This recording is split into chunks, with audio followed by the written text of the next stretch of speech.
I am innocent. I am not 99.9% innocent. I am 100% innocent.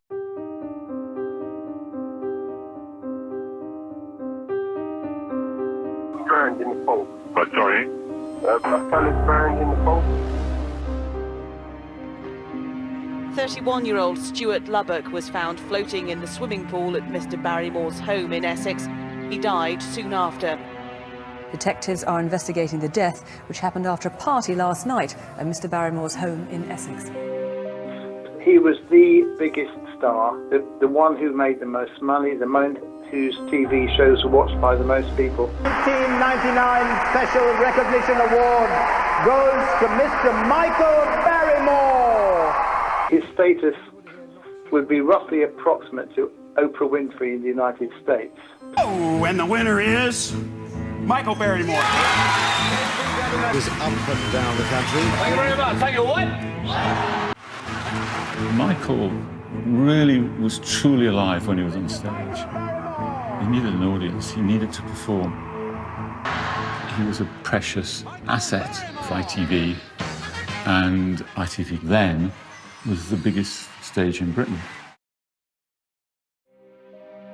As one of Britain's most popular entertainers, Mr. Lubbock's death is sure to throw the media spotlight back on to the life and troubled times of Michael Barrymore. There was no sex in that house that night. There was no orgy that I was aware of at all. For Essex Police, the death of Stuart Lubbock remains an unsolved murder. This is very much still a live investigation. I believe that somebody at that party knows what happened. That is completely and utterly a fact.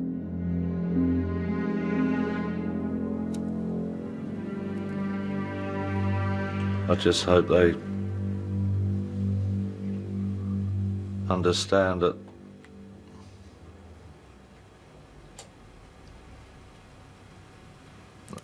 it was just another night that went terribly wrong.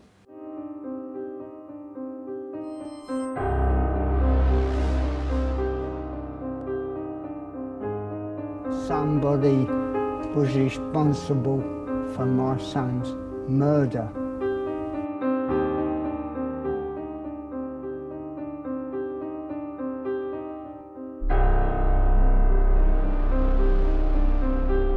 I've been unable to determine how exactly Stuart came to his death. I can stop, but in some ways I wouldn't want to think that I'd let Stuart down.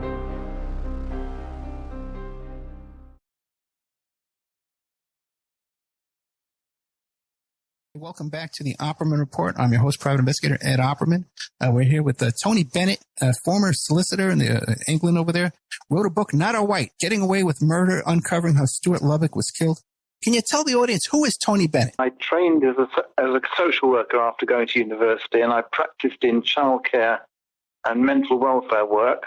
I then graduated, I qualified as an attorney. Following that, I reached retirement age, but this case came across me for reasons which I'll explain, the Stuart Lubbock case. And since that case came across my desk, the last 12 years, most of my time has been spent on investigating cases of, broadly speaking, injustice and police corruption. This incident took place on the 1st of April 2001. He lived in a place called Roydon, near Harlow, in this mansion. He often would go to the Millennium nightclub in Harlow, which is where he met Stuart Lubbock that night. And that's where these events took place. There were 9 people that night. Barrymore was one of them. There were 8 others who came to his house that night. Michael Barrymore, Jonathan Kenny, Stuart Lubbock, Justin Merritt, and his sister Kylie. And then there were 2 girls, Claire Jones, Kelly Campbell, both about 19, 20, that sort of age. 2 local young people from the village came along later in the evening, which James Futters and Simon Shaw.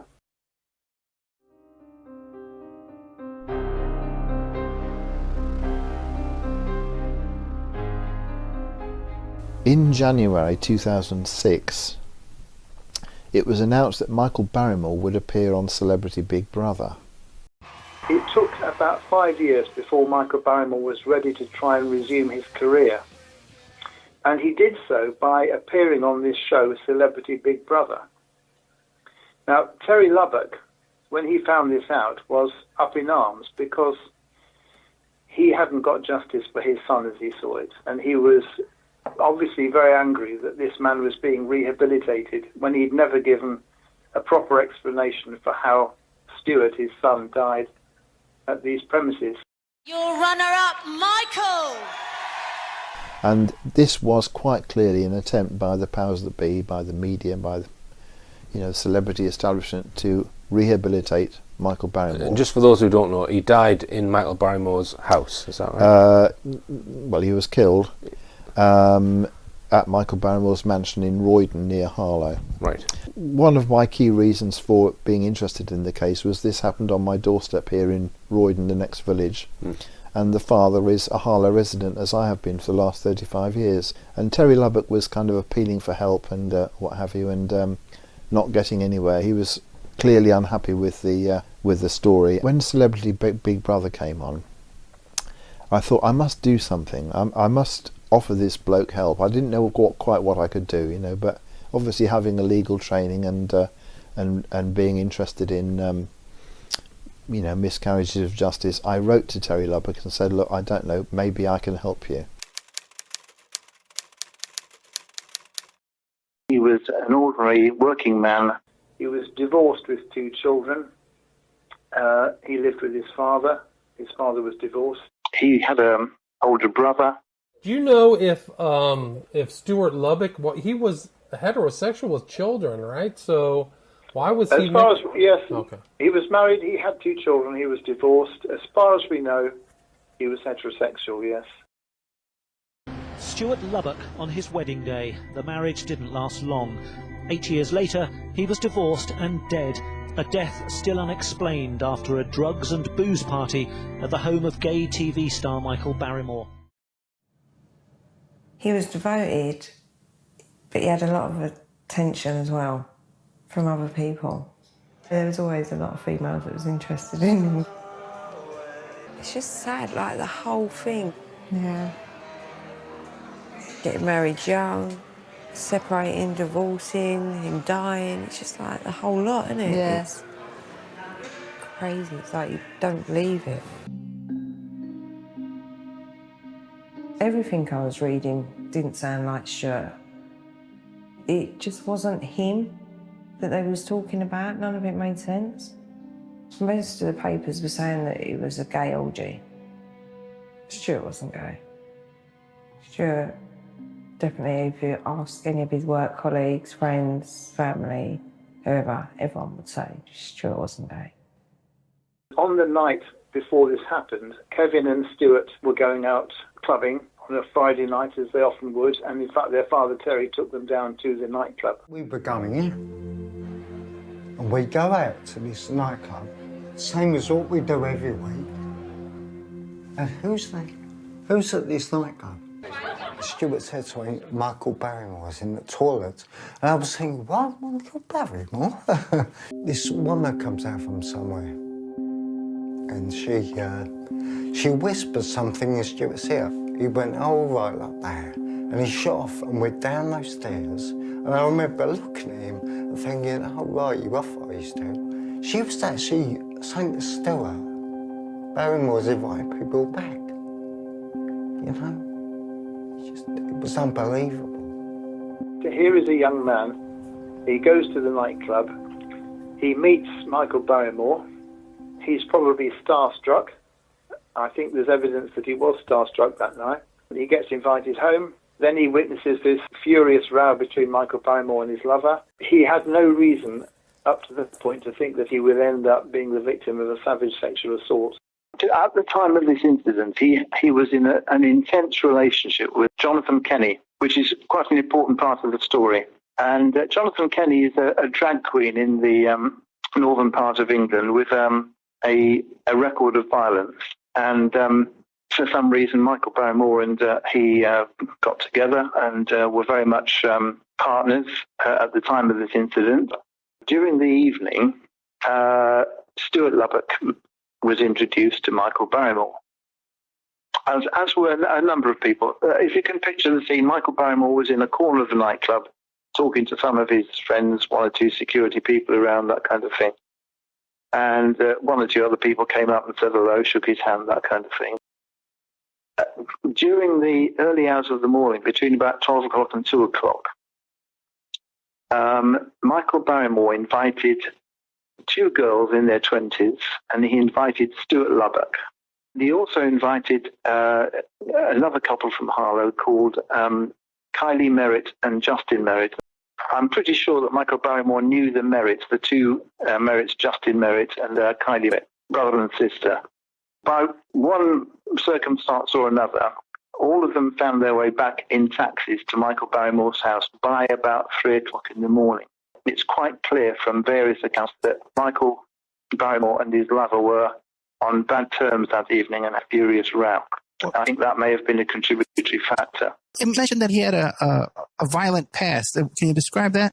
He's got some kind of record violence. I haven't got the details, but he has got a record of violent incidents up in the north of England. So that's really all we know. I don't know the details and the dates, but they were assaults, I believe. And these were arrests. He was arrested for these assaults. I believe he was, and I believe he was convicted, but I can't be 100% certain about that, so I don't want to be quoted on that. I just wanted to cheer myself up. So Jonathan was a mate of mine who was with me at the time. I said, "Should we go down go to a club?" I said, "All right." So it was just on the spur of the moment. I didn't have any intention to go out to the club that night.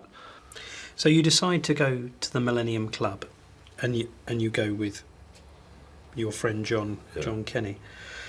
What happened when you got to the club? When I got to the club, I walked in the door, and the management and that looked after me straight away, and they put a security guard with me and a couple, keep an eye on me. The club was busy. I was high, and it was a good buzz, and I had loads of girls coming up to me, and I was talking to loads of the blokes coming up and talking to me, and I just talked to, it seemed like hundreds.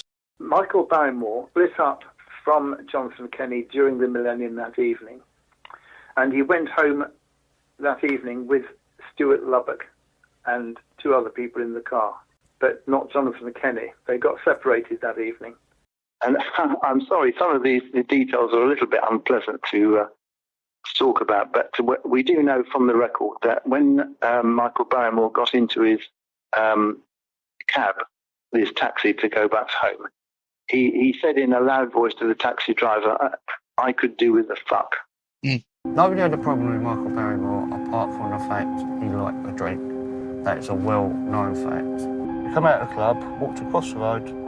He was definitely not walking in a straight line. He was definitely drunk. Well, as I was going round the top bend towards Roydon,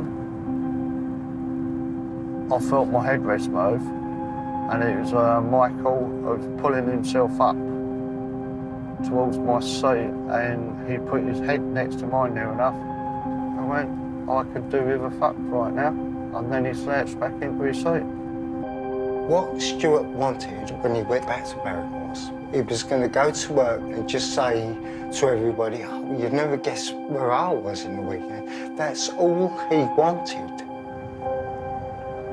That's all he wanted. As soon as Jonathan Kenny found out that Michael Barrymore disappeared, he jumped into a taxi, went to Barrymore's house and entered the house absolutely furious. "Who is this person you're with? What are you doing? You were with me, why have you left me?" He flung Barrymore's coat down on the floor, and all the witnesses agree that he was very, very angry, and Barrymore had to calm him down. They all arrived at the house at different times. They began drinking. We know that there was drugs available. We know that Michael Barrymore used a substance called amyl nitrate, and we know there was cocaine and cannabis on the premises. And he's an admitted drug user at the time, correct? So. Absolutely. He'd been arrested many times for drug use in various hotels, but mysteriously he never seemed to get charged for those offences. Did anybody take any drugs? I took some drugs with a couple of them. What sort of drugs? Smoke. Did you offer cocaine to anybody? No. You didn't? No, not at all. I'm sure you'll be aware that there are now effectively 2 descriptions of what happened on that night, and both of them appear to tally. Well, what descriptions are they? Well, Justin Merritt, for example, has said that you offered cocaine to all of the people in the kitchen. Yeah. And he says that you dabbed your finger in cocaine and forcibly rubbed it on Stuart Lubbock's gum in that the never kitchen. took place. The only time I had anything was with a couple of guys down the other end of the house. And at that time, they all went out to the pool. So is Justin Merritt lying when he says that that was what you did and he saw you do it? Is he lying? Yes. Yes, he is. He's lying? Yes. Michael Barrymore's reputation had been built on being likeable, he was funny, he was trustworthy. People thought that they knew him, so quite obviously the expectation was that he would come to court, that he would give evidence, and that evidence would be as detailed as possible, that he would almost be as amiable as he was on television. I mean, that isn't actually what happened. The entertainer Michael Barrymore has refused to answer questions about alleged drug taking at his home on the night a man was found dead in his swimming pool. He denied rubbing cocaine on the gums of Stuart Lubbock, as 2 other guests had earlier claimed. The coroner asked Mr. Barrymore, did you see Stuart in the kitchen with cocaine? I am not prepared to answer that question, said Mr. Barrymore. And when cross-examined by the barrister for the Lubbock family, was it you who rubbed cocaine into Stuart's gums? No, it was not, said Mr. Barrymore. He refused to answer questions about some significant things. He was allowed to do that. There's nothing wrong with that. But he refused. That in itself generated headlines because it's obviously then his silence, which implies something. The next significant thing that is agreed that happened that night was that three men went into a jacuzzi that Michael Barrymore had on the premises. And these 3 were Jonathan Kenny, Justin Merritt and Stuart Lubbock, those 3. And just to set the scene, it's nighttime towards the end of March, cold outside, temperature about 5 degrees centigrade according to the records. But we know for a fact that these 3 men were in the jacuzzi at round about 4 o'clock.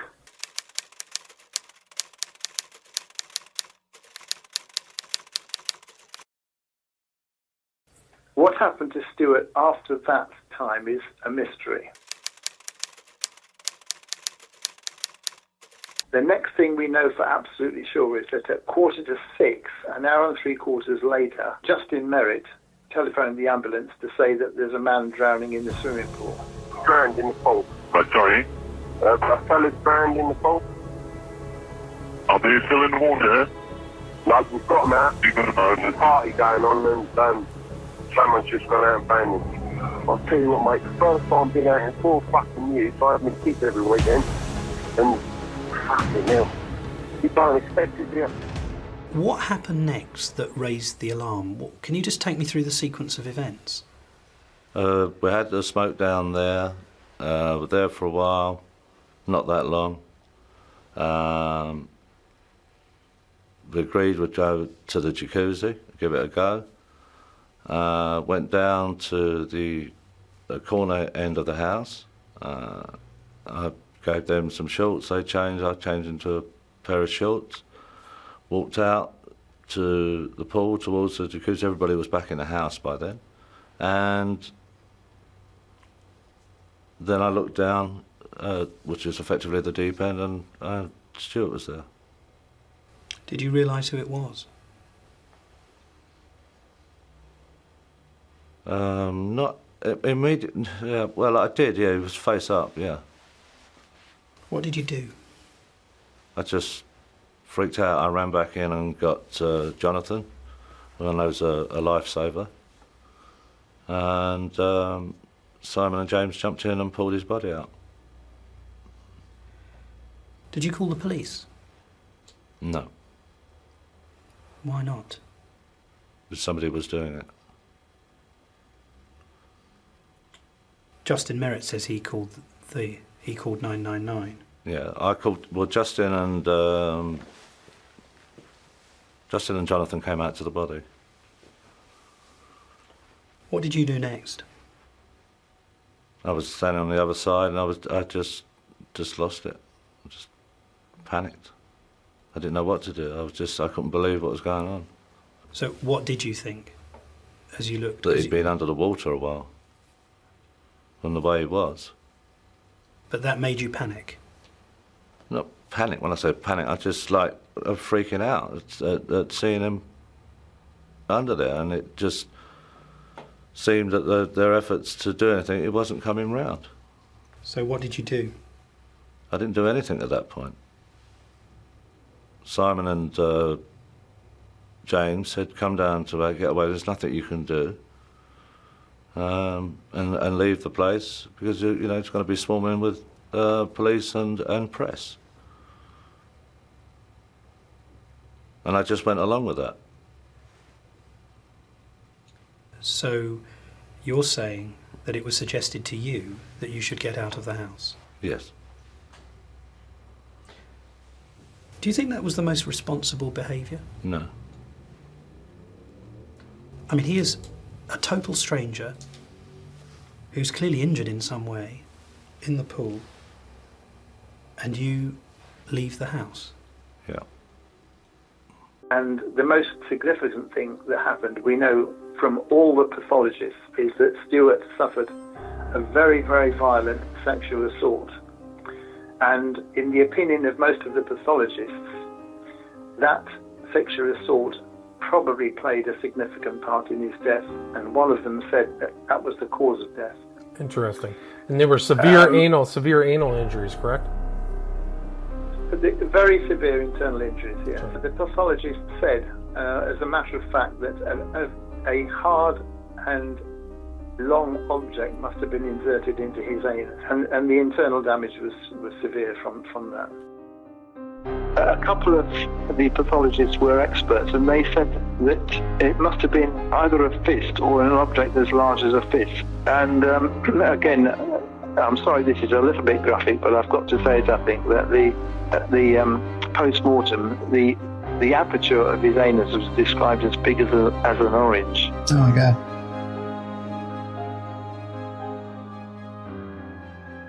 We do know that a sexual assault happened, yeah? Mm-hmm. There's no doubt about that. His anus suffered terrible injuries. Mm-hmm. Something was inserted into his anus that night. It might have been a bottle or it might have been a thermometer, but something was inserted, which might have been part of killing him. The pathologists suggested that his face was probably against a pillow or something like that, smothering the sounds, right, and asphyxiated him. So a sexual assault and his breathing capacity restricted, and that's how he lost his life. Some of the papers wrote sex orgy. There was no sex in that house that night. There was no orgy that I was aware of at all. It's totally fabricated.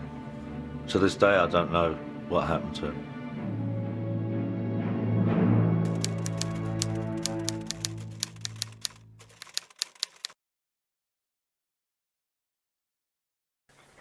The 5 pathologists who gave a post-mortem and the pathology reports, there's Dr. Heath, Dr. Calder, Dr. Crane, Dr. Milroy and Dr. Carey. They're all top pathologists in the United Kingdom. They were all told, as a matter of fact, that Stuart had been in the pool that night.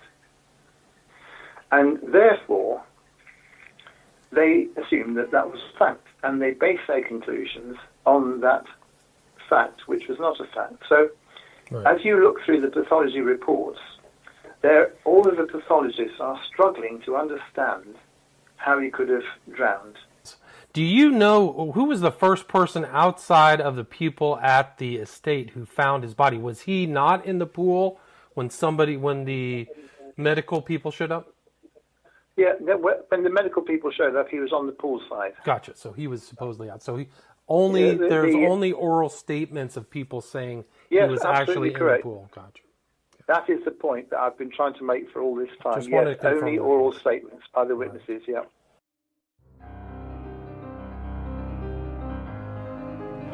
I would have been phoned in the morning to say that a person has been found in a swimming pool and he's dead, and we now need to know what the cause of death is. These are my original diagrams that I made when I examined Stuart. So the first page shows a number of small injuries that I identified. There's small abrasions, injuries you'd get if you removed, or when Stuart was removed from the swimming pool. I look to see if there's any scuffle injuries, restraint injuries, and I could find no injuries that showed that sort of pattern. When I went through the whole post-mortem with the police, it was my opinion that there was no third party involved in the death. As a result of that, it was my opinion, with fluid in the air passages and fluid in the lungs, that this was a case of immersion, as I call it, or drowning.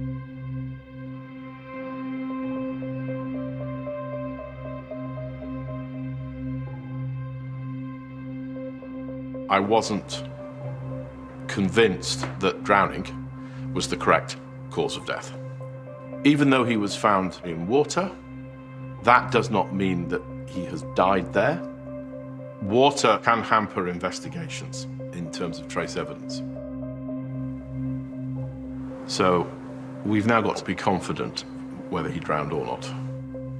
Dr. Calder is a well-recognised expert on drowning, and that was why he was involved. I said, I think there may be difficulties and troubles here because it's a high-profile case. They wanted to be sure that this was actually drowning because there was a lot hanging on it. What makes a perfectly fit and healthy chap drown? Stuart's lungs did not show the classical appearances of drowning. They were very heavy, much heavier than one expected, and also they did not appear to be overlapping each other in the chest cavity. Sometimes people inhale stomach contents, but there were no stomach contents I could see. There was no typical froth in the lungs because they'd obviously done some sophisticated resuscitation. Didn't add up to a classical drowning. One always, with these cases, one thinks, American expression, think dirty. There were some findings that were clearly abnormal. There was petechiae present. Petechiae are pinhead-sized hemorrhages you get in the face and the eyes. They occur for a number of reasons, but one of them is that the neck has been compressed. In other words, someone has either been strangled or put in an arm lock.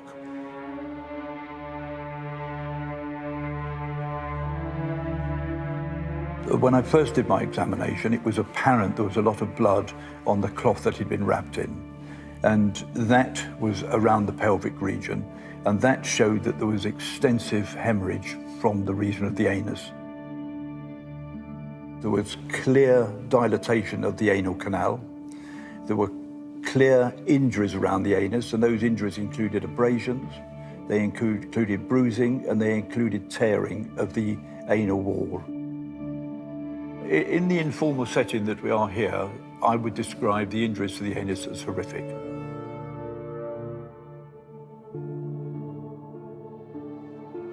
The petechiae and the anal injuries are not simple drowning findings, and therefore they raise concerns that this person did not drown in the pool. Now, it's not my job to tell the police how to do their investigation, but it is my job to tell the police this may not be drowning, and you should be aware of that.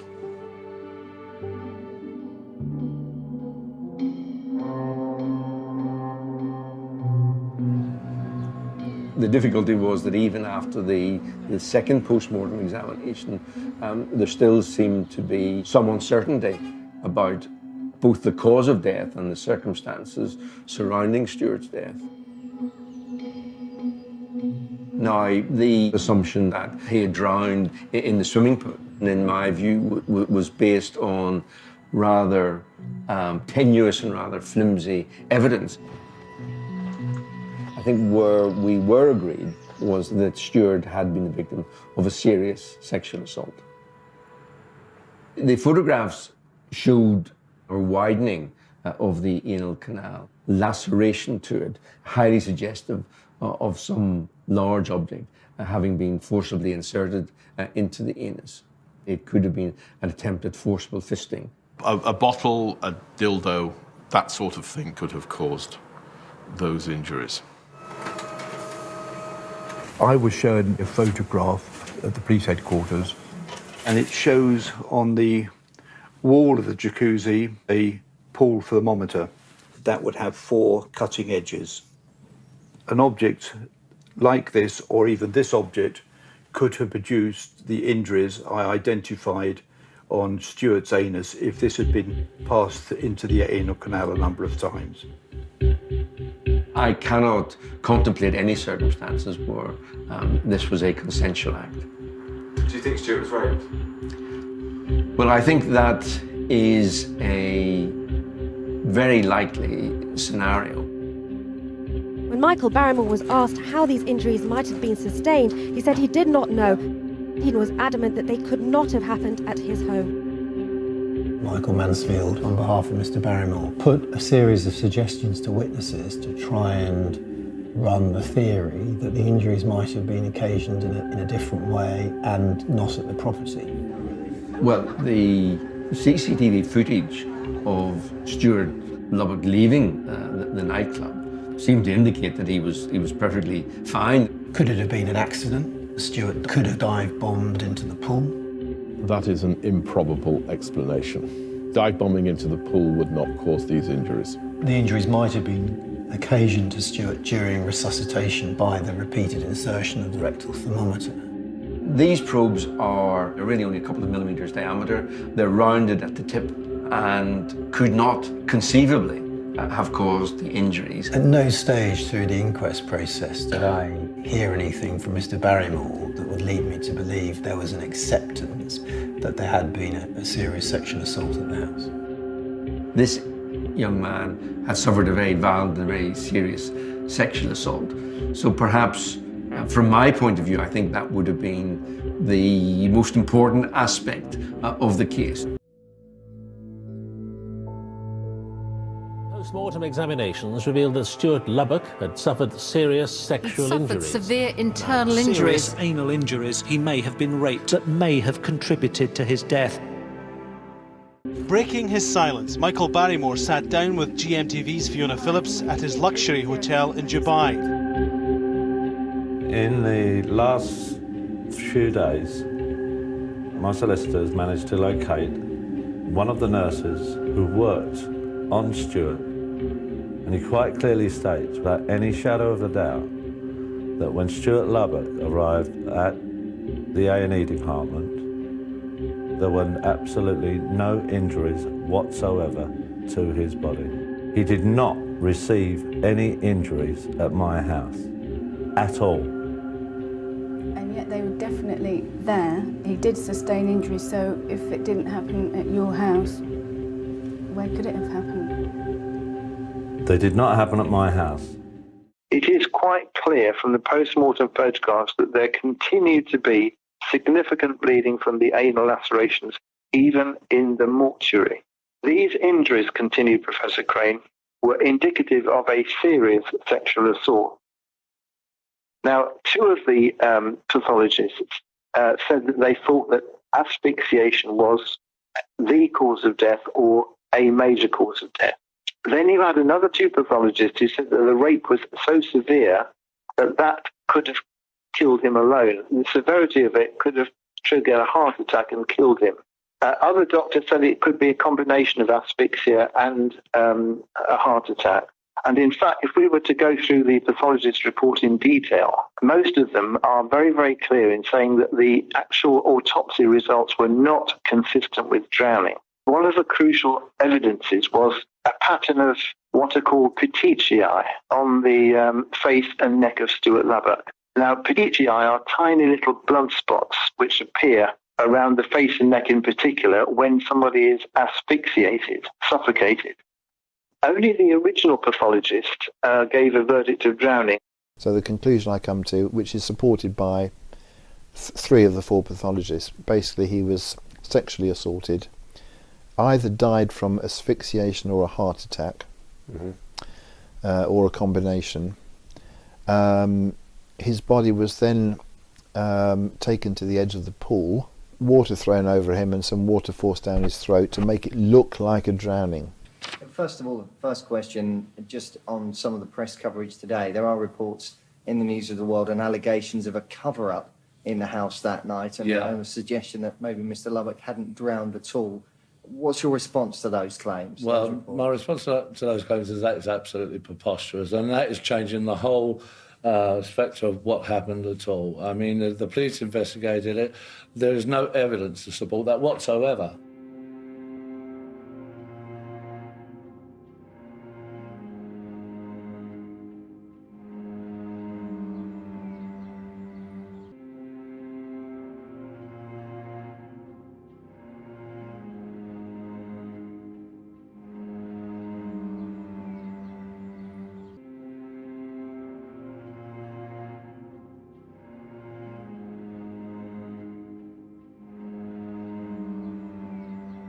Stuart was found with various drugs in his body, and you were asked directly if you had facilitated him taking drugs, and you declined to answer.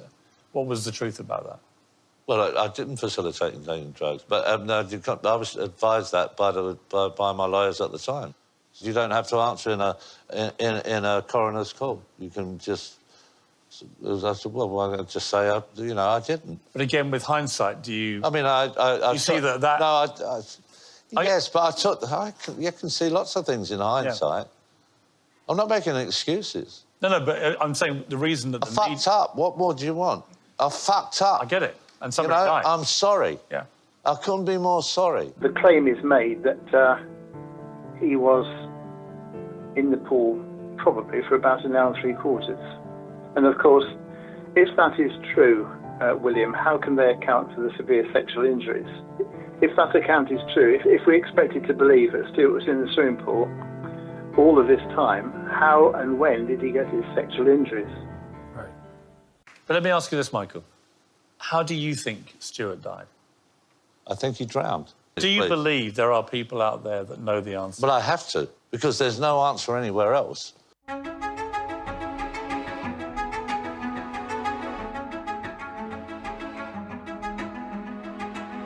The first pathologist on the scene was a high-ranking pathologist called in by the Home Office. Now, his name was Dr. Michael John Heath. Now, a strange thing is on the very day after I brought my private prosecution and it was publicised, on the very next day, Dr. Michael John Heath resigned as a Home Office pathologist.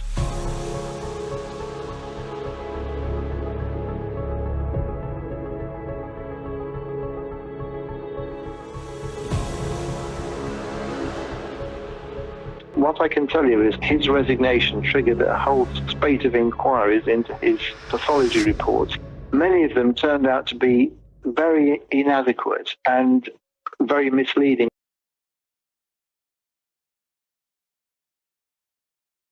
One, failed to make any note whatsoever of the length or depth of the lacerations in Stuart's anus.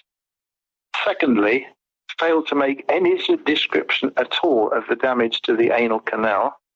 Thirdly, failed to make a histological examination of the lungs, which is normal pathology practice. The fourth one, failed to call for a sample of water from the swimming pool, which would have provided evidence of diatoms in the pool.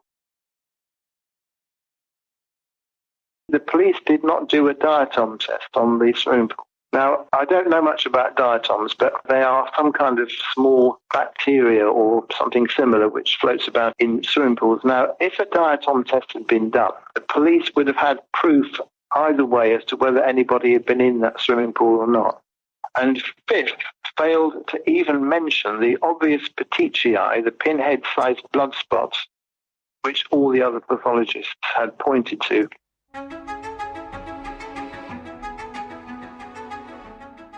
Michael Barrymore said he was the first to find the body, and he says that he saw the body, this is a quote from him, floating face up at the bottom of the pool. In his book, he explains how he stared into Stuart's eyes at the bottom of the pool. Remember, it's dark outside, yeah? Talk me through what happened that night. People were drinking, taking drugs? They're all having drinks. They said, oh, can we go in the jacuzzi? So I said, yeah, I've got to put the lights on because otherwise you won't see where we're going. And then I went out there and had a joint. And as we walked out, I looked down and there's a Stuart floating in the pool. Or whether it's floating, when you see that,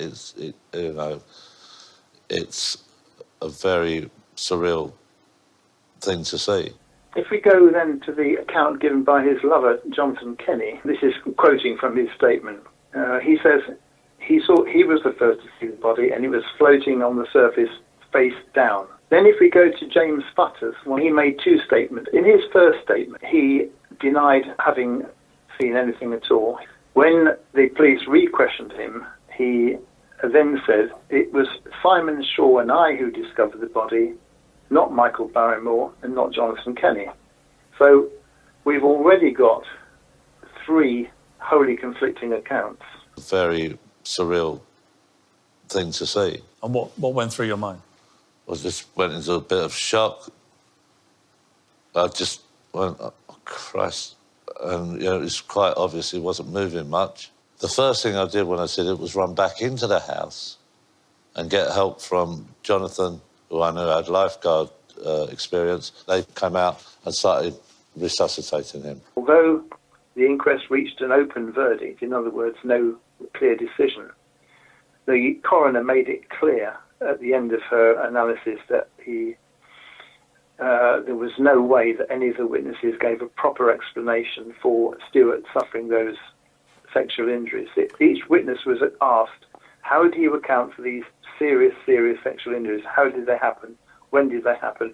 None of the witnesses could give a categorical answer. The only two witnesses who were reasonably honest were the two girls who appeared to have been shunted away to a back room somewhere while the cover-up was going on, and they made very short statements saying that they weren't aware of anything that happened, although one of them did say that she was aware that she heard the men talking about a rape.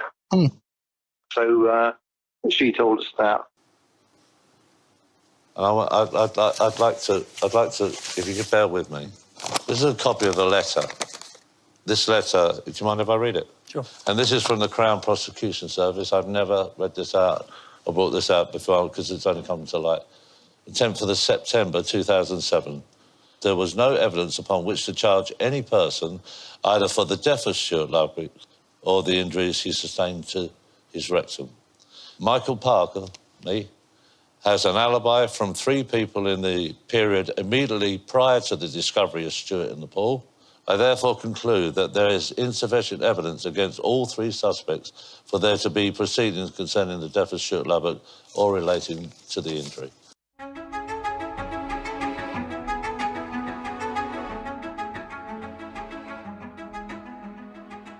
The police arrived on the scene. First of all, they didn't take statements from the witnesses at that point, which they should have done. They should have got the witnesses together and got an officer to interview them as soon as possible, but that was left for 3 or 4 days. They then spoke to Michael Barrymore's manager. We know for a fact that Michael Barrymore's manager, Mike Brown, was asked to take the temperature of the swimming pool. And when he did take it, the temperature of the water was 23.9 degrees centigrade or 75 Fahrenheit, which is fairly cold. It's well below what you get in a normal swimming pool. The crucial claim made by Michael Barrymore was that he had opened up his swimming pool early in the evening, and it had gradually warmed up. Now, you've got to take this into account. That pool was, at the time if he did that, the temperature of the pool would have been near freezing point. The swimming pool was new, relatively new. Now, it had been closed for the entire winter, all right? So it hadn't been used, and it would have been virtually freezing cold, if you can imagine. The pool has had to survive the winter. And the argument of the people who cover this up was that the pool had been opened up during the early morning, and that it had been heated up, and that Stuart Lubbock jumped in and had a whale of a time splashing around in this water. Here we come to one of the great mysteries of the case, because we had various stories about when the pool was opened. The police did not take the temperature of the water, but they left it to Michael Barrymore's manager to take the temperature. Why on earth would you allow somebody like Michael Brown, who was clearly not an independent witness, why on earth would you allow him to do that? Surely you have then given over control of some of the investigation to the manager of Michael Barrymore. They didn't conduct a proper search of the premises that evening. It was very peculiar that you'd think that there would be a meticulous search, but they basically seemed to take the drowning story as gospel.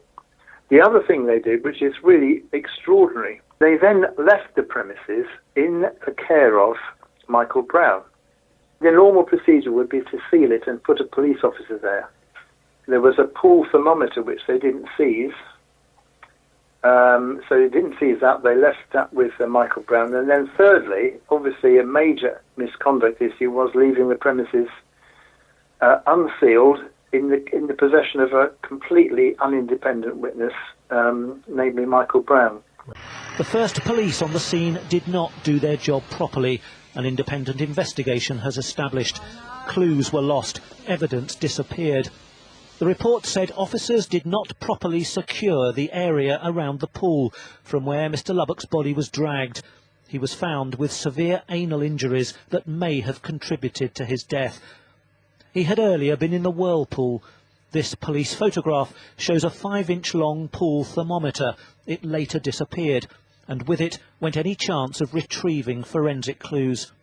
A criminal investigation should have taken place then and there, but it wasn't. This, to my mind, is I'm at a loss as to think what Essex Police were thinking of. The pool thermometer is one of 2 pieces of evidence that went missing. The other was a door handle. It was found on the ground near the jacuzzi. The IPCC also upheld complaints that blood found on Stuart Lubbock's boxer shorts was not promptly investigated. There was also a delay in investigating blood found on towels and a robe lying near the side of the swimming pool. The Commission said the scene wasn't preserved. Unauthorised people were allowed to remain there, and the original investigation was suspended prematurely. They were certainly not starstruck. We've looked at that as an accusation. I think their performance in that respect was quite professional. And although we are finding fault with the investigation, we've got to bear in mind that there are 30 complaints where we don't find fault. So generally speaking, it was not a bad investigation. 2 senior Essex police officers were found to have made mistakes. One, an inspector, is to be formally disciplined, but he'll keep his job. The Deputy Chief Constable of Essex said, "The IPCC report highlights a number of shortcomings with the initial police investigation into Stuart Lubbock's death in 2001, and for these we apologise unreservedly to Stuart Lubbock's family and friends. Essex Police," he said, "is convinced that somebody knows exactly what happened to Stuart." Yeah, I mean, I am the 5th SIO that's been involved in this case. My responsibility now is to review the evidence, to move it forward. The scene was secured, but not to the standard that we would expect, hence the reason that people were allowed back in there. And we know that items are now gone missing. Throughout the investigation, there have been suggestions there was a cover-up. Michael Brown, who was Michael Barrymore's PA at the time, was wrongfully allowed back into the scene where he was seen to be sort of tidying up some items. After we'd managed to photograph the scene, those items had gone missing and we'd never seized them. It was a handle from a cupboard from an outhouse and also a pool thermometer. So what's your explanation on it? That they've been removed to hide evidence. Stuart was assaulted quite possibly in the jacuzzi and then either died in the jacuzzi or went unconscious, and then, to make it look like a drowning, thrown in the swimming pool. I believe very much that Stuart Lubbock was raped and murdered that night. Somebody at that party knows what happens. That is completely and utterly a fact. The key to bringing people to justice definitely sits with the 8 people that were there.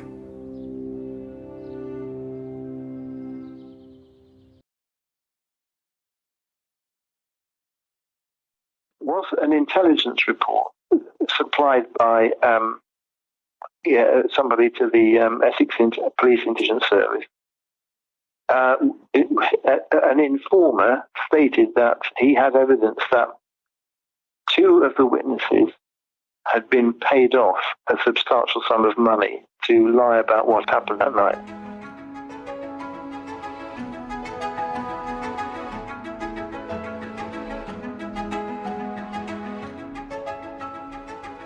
At the inquest, the coroner described the witnesses as coming at a wall of silence. That was a phrase that the coroner used very often, a wall of silence. The witnesses, he tried to ask them about what happened between 4:30 and 5:45 that evening.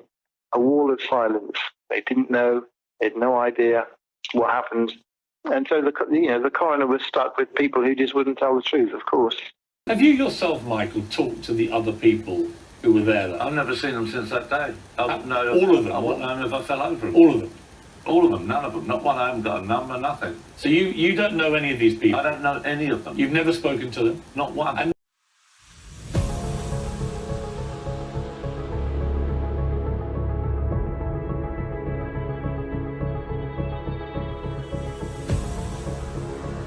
And what strikes me as odd is, has nobody ever tried to approach you who knows any of those people with any information which could be useful?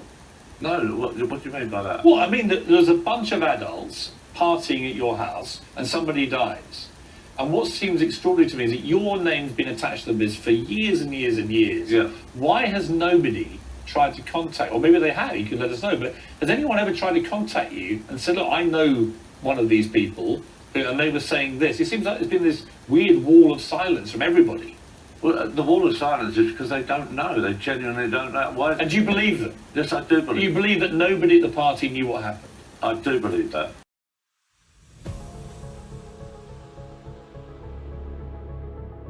Barrymore's manager was allowed to control the crime scene. Right. And also Barrymore's manager was tasked with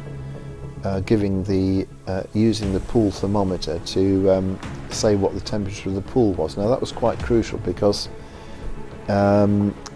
he said his reading allegedly was that the swimming pool temperature was quite warm. Mm-hmm. Now, if that wasn't true, it would, in other words, if that was a fabrication, it would more or less prove the general point that the swimming pool had only just been opened right. to cover up a crime.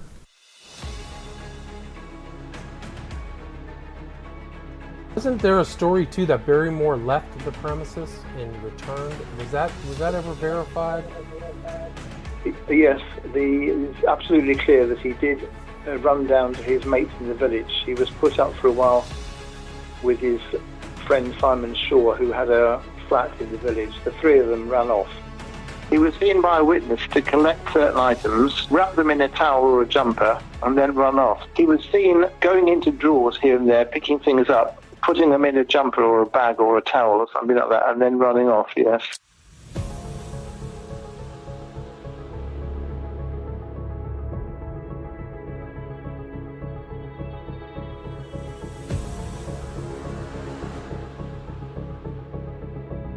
something I want to clear up. I did not flee the house. I did not flee and suggest I was running away. I phoned Mike Brown, my PA, my personal assistant, and I said, there's been a problem at the house, told him what had happened. It's going to be surrounded by a press. When the police wanted to talk to me, they knew exactly where I was. Yes, I should have stayed. I was wrong. I've always admitted that. I've never been frightened to admit that. Yes, I should have stayed. I didn't think it seemed the right thing to do. But we can all do should-haves after the event. And yes, I should have. I didn't.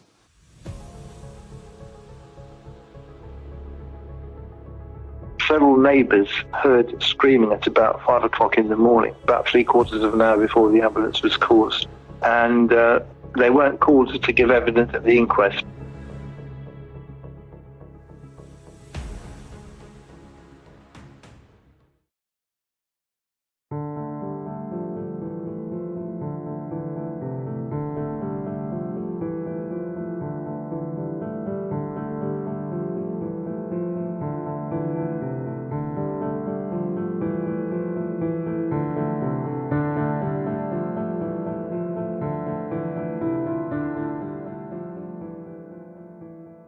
There's lots of little add-on stories that kept this story going. I cannot swim, he said, but Simon Shaw and James Footers jumped in. There was a lot of hoo-ha about why didn't Barrymore jump in and save the boy if he found him floating in his swimming pool. But Barrymore said, I didn't jump in because I can't swim. And various people saying, well, we've seen him swim, so he can swim. Barrymore told the inquest he couldn't swim. His ex-wife Cheryl says he can.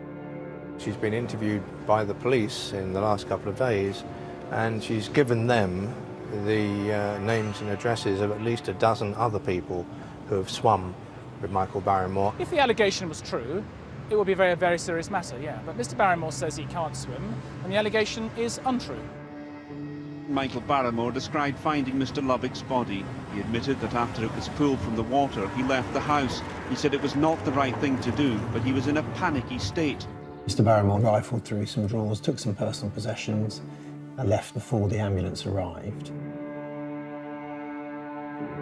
Why would he run away? It's his house, his pool, his party, and he's run off. Most people would flee the scene because they're guilty as hell.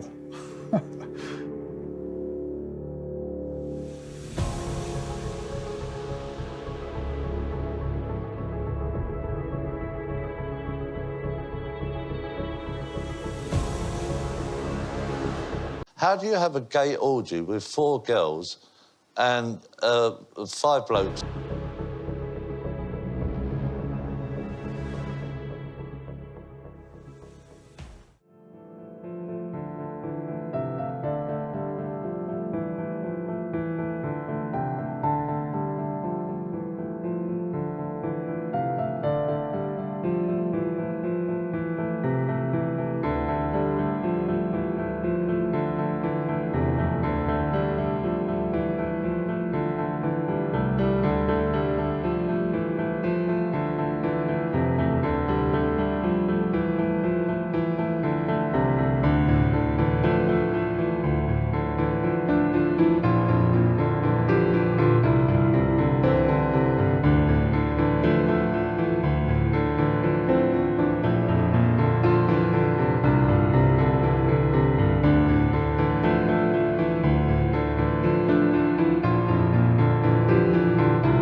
Do you feel that you've reached that point when you should just get another crack of the whip from the British public, from the people, from the media, from everybody? I'd be lying if I didn't say that would be amazing. I'll really hold on to it. I mean, it goes a lot deeper than I could even explain to you.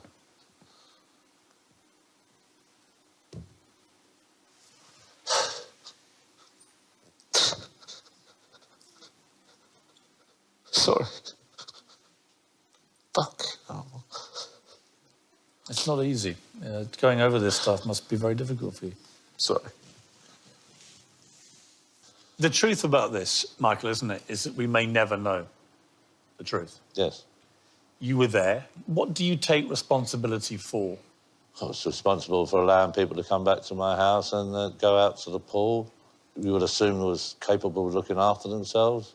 I mean, I understand how you feel and the passionate way that you defend yourself, but I guess objectively... But if I don't defend myself, I've got people that go around I get it. making all sorts of allegations. I get it. But what I would say is this, that I guess you have to start, don't you, from the position that this young man, this father of two kids, lost his life. No, hang about. I'm getting to that. You haven't let me finish. Right. That family deserve proper answers, OK? No parent should have to bury their young. I had nothing to do with what happened to Stuart. I am innocent. I am not 99.9% innocent. I am 100% innocent, and I am entitled to walk around with my head held high for the rest of my life.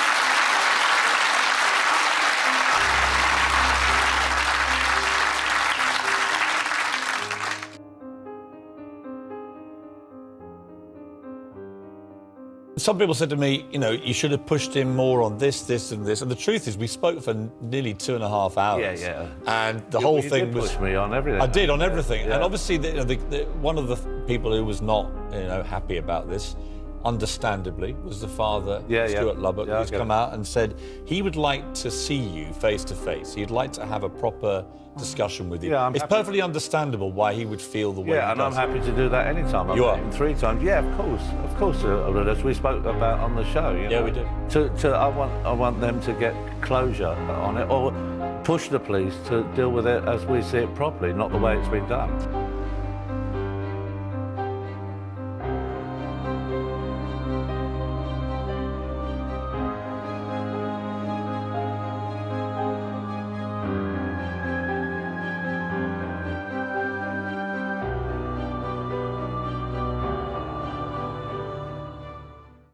But let me ask you this, Michael. How do you think Stuart died? I think he drowned. Can't believe it, can you? You just can't believe it. That family deserve proper answers, OK? No parent should have to bury their young. I had nothing to do with what happened to Stuart, and I have to live in hope that somehow, somewhere, there will be an answer.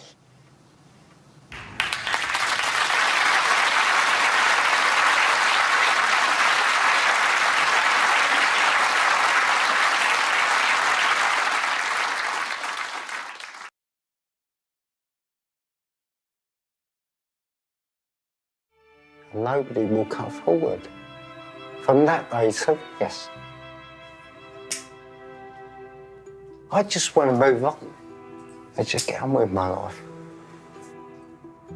I'm just hoping that somebody might come up with a clue as to what happened there that night.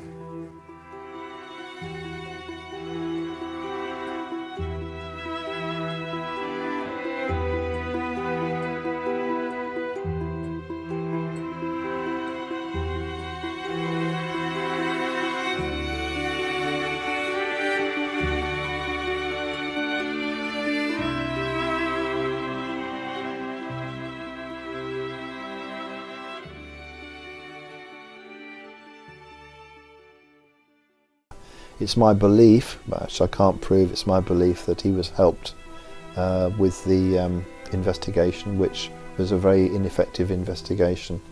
I don't think there was ever a real intention to prosecute Barrymore or anybody else for that matter. There's no doubt in my mind that Barrymore had contacts and his manager had contacts. So if something went wrong, like he was accused of drug abuse or selling drugs or what have you, that somebody would cover his back and sort it out for him. To this day, the media still say the boy who drowned in the pool. I've completely demolished that in the book. He didn't drown in the pool at all. He was never in the pool that night.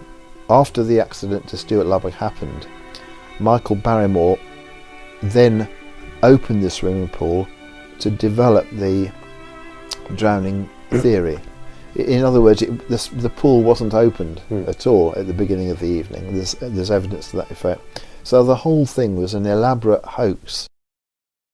After I'd written this book, I was contacted by somebody who runs a solicitor, actually, who runs something called Inquest, which is a legal advice service for people who are going through inquests. And she told me horrendous stories of how corrupt pathologists exist in Britain and corrupt high-profile investigations. So, if some people, some celebrities or high-profile people have committed an act which results in serious injury or death to somebody, it can be manipulated by corrupt pathologists.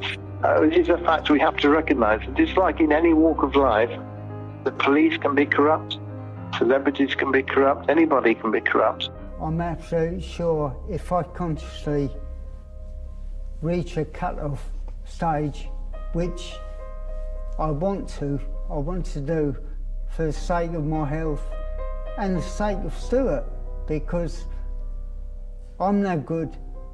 If I go, I'm no good to Stuart. I'm no good. It's a mental thing. If in some ways I can stop, but in some ways I wouldn't want to think that I'd let Stuart down.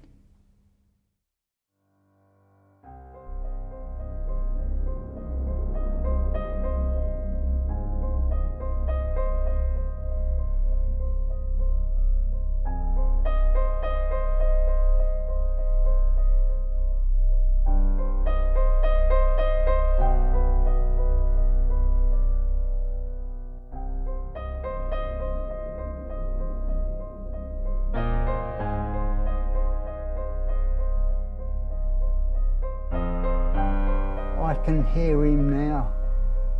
I've heard Stuart lots and lots of times saying, "Dad, you've given it your best shot. You couldn't have done any more." So I know that I've done my son proud. I've done the best for him.